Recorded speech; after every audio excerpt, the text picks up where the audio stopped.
और इस वक्त की बहुत बड़ी खबर आ रही है। पश्चिम एशिया में वॉर का एक और फ्रंट खुल गया है और ये वॉर फ्रंट इसलिए है क्योंकि इस जंग में अमेरिका और ब्रिटेन सीधे उतर गए हैं।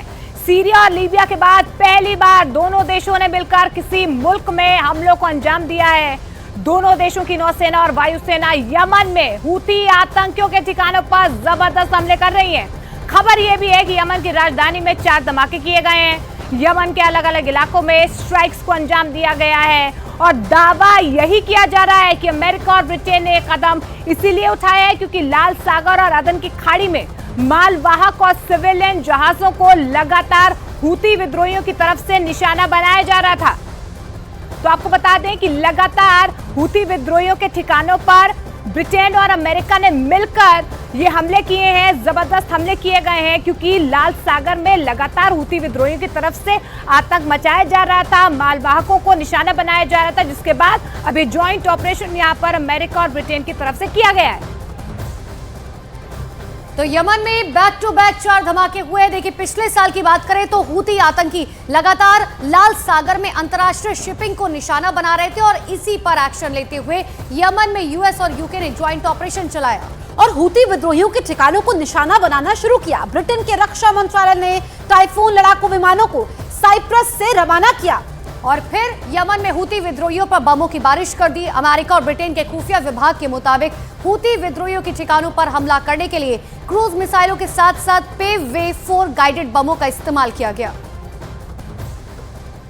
तो यमन में महाशक्तियों की सुपर स्ट्राइक के बारे में आपको बता रहे हैं। अमेरिका और ब्रिटेन ने यमन पर हमला किया है। दरअसल हूती विद्रोहियों के ठिकाने पर यह हमला किया गया है और एक और वॉर फ्रंट पश्चिम एशिया में बन गया है। तो ये तस्वीरें भी इस वक्त हम आपको दिखा रहे हैं किस तरीके से यहाँ पर युद्ध अभ्यास होता है, कैसे यहाँ पर हमला किया जाता है। इन तस्वीरों के जरिए आप देख रहे हैं। तो पश्चिमी एशिया में एक और फ्रंट जो है वो खुलता हुआ साफ तौर पर नजर आ रहा है। 2 महाशक्तियां यानी कि अमेरिका और ब्रिटेन, अब उन्होंने यमन पर ताबड़तोड़ मिसाइलें दागनी शुरू कर दी है। 4 बैक टू बैक जो है धमाके हुए हैं। ये तस्वीर आपको दिखा रहे हैं नेवी कमांडो जो है वो किस तरीके से आगे बढ़ते हुए नजर आ रहे हैं। हालांकि आगे जाकर क्या होगा, क्या ये जो फ्रंट खुला है इसका असर जो है पूरी दुनिया पर किस तरीके से होता है, लेकिन यमन पर यह हमला जो है अमेरिका और ब्रिटेन की तरफ से साथ में किया जा रहा है। और आपको याद होगा पिछले साल हूती आतंकी लगातार लाल सागर में अंतर्राष्ट्रीय शिपिंग को निशाना बना रहे थे और इसी पर अब एक्शन लिया गया है।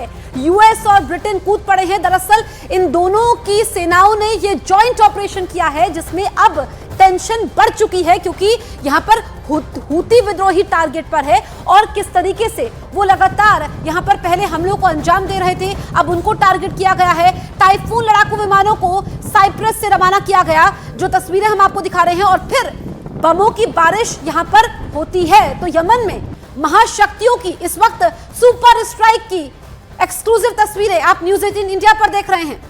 तो देखिए, अमेरिका और ब्रिटेन के खुफिया विभाग की बात करें तो उनकी तरफ से साफ तौर पर यह बताया जा रहा है कि हाँ, हमारी तरफ से यह हमला किया गया है। 2 महाशक्तियों की तरफ से बैक टू बैक जो है ये हमले किए गए हैं, जो ये बताते हैं कि आने वाले समय में यमन का क्या हाल होने वाला है। अब जानते हैं कि आखिर ऐसा क्या हुआ कि अमेरिका और ब्रिटेन को जंग का एक और मैदान शुरू करना पड़ा। देखिए, यमन पर हमले की वजह को सबसे पहले आपको समझाते हैं। देखिए, इजराइल ने गाजा में हमास के ठिकानों पर हमला किया था, तो यमन के हूती विद्रोहियों ने अपनी नाराजगी जाहिर करने के लिए और हमास का साथ देने के लिए हमले शुरू किए थे। हूती विद्रोहियों का इजराइल पर हमला नाकाम रहा तो उन्होंने इजराइल और अमेरिका पर दबाव बनाने के लिए लाल सागर में मालवाहक जहाजों को निशाना बनाना भी शुरू कर दिया। लाल सागर में सिर्फ इजराइल ही नहीं, दूसरे देशों की कार्गो शिप को भी हूती विद्रोहियों ने हाईजैक कर लिया और बाकायदा इसका वीडियो तक जारी किया गया था।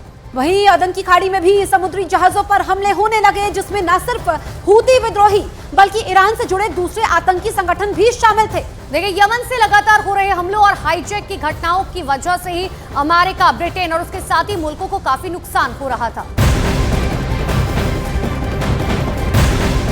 तो बड़ी खबर आपको बता दें, यमन में हूथी लड़ाकों पर हुए हवाई हमले को लेकर अमेरिका ने बड़ा बयान जारी किया है। अमेरिका का कहना है कि यमन में कई जगहों पर हूथी लड़ाकों के अड्डों पर हमले किए गए हैं और इन हमलों के पीछे कई देशों का समर्थन हासिल है। साफ तौर पर अमेरिका की तरफ से कहा गया है कि ऑस्ट्रेलिया, कनाडा की तरफ से जो समर्थन मिला उसके बाद ये बड़ी स्ट्राइक जो है यमन में की गई है। यमन दहल उठा है क्योंकि महाशक्तियों की महास्ट्राइक है। अमेरिका और ब्रिटेन की तरफ से ये ज्वाइंट ऑपरेशन किया गया क्योंकि लगातार हूती विद्रोही अमेरिका के जो मालवाहक जहाज हैं लाल सागर में उनको टारगेट कर रहे थे और ऐसे में रिटेलिएट अब अमेरिका और ब्रिटेन की तरफ से किया गया है। तो यमन की बात करें तो अमेरिका और ब्रिटेन ने हमला बोल दिया है और हूती के आतंकी भी समंदर में अमेरिका और ब्रिटेन के जहाजों पर निशाना लगा रखे हैं। लेकिन वहां समंदर में सिर्फ अमेरिका और ब्रिटेन के जहाज नहीं है, बल्कि कई देशों की नौसेना के जहाज यहां पर तैनात है, जहां पर खतरा है। ये देखिए अरब सागर का ये पूरा नजारा है जो इस वक्त हम आपको दिखा रहे हैं, और भूमध्य सागर तक किस तरीके से तैनाती है। अब ये आप देखिए कि जो ये अमेरिका का जंगी जहाज है, ब्रिटेन की रॉयल नेवी की तैनाती यहां पर हुई है। अब यहां पर किस तरीके से जंगी जहाजों का बेड़ा है ये आप देख सकते हैं। दरअसल यूएस कोस्ट गार्ड और यूएस नेवी के जहाज जो हैं यहां पर इस तरीके से हैं, और इसके अलावा ईरान की निगरानी का जहाज भी है। तो ये पूरा बेड़ा है, अगर आप देखेंगे चारों तरफ तो आपको समंदर में कैसे जहाजी तैनाती की गई है जहाजों की और कैसे नजर रखी जा रही है ये समझ